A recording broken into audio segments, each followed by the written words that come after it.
আমার পাশের ফ্ল্যাটটি অনেকদিন খালি ছিল। কাল রাতে সেখানে নতুন ভাড়াটি এসেছে।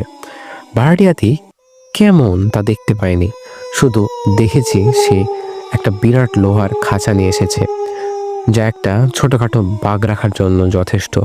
খাঁচার ভেতরে কি ছিল তা ঘন কালো কাপড় দিয়ে ঢাকা ছিল। আজ সকালে আমি কৌতূহলবশত দরজার কাছে গেলাম, ভেতরে শব্দ শোনার চেষ্টা করলাম। কোনো মানুষের গলার শব্দ নেই, শুধু একটা ধীর একটানা মেটালিক ঘর্ষণের শব্দ আসছে।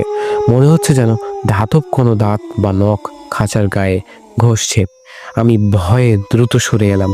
সন্ধ্যায় আমি আমার বারান্দায় দাঁড়িয়েছিলাম। পাশের ভাড়াটিয়ার বারান্দার কাপড়টা হাওয়ায় সামান্য উড়ে গেল। আমি যা দেখলাম তা কেবল একটি বিড়াল বা কুকুরের মতো প্রাণী নয়। খাঁচার ভেতর একটি পুরনো কাঠের পুতুল রাখা, যা মানুষের আকৃতির, কিন্তু যার মাথাটা উল্টো দিকে ঘোরানো।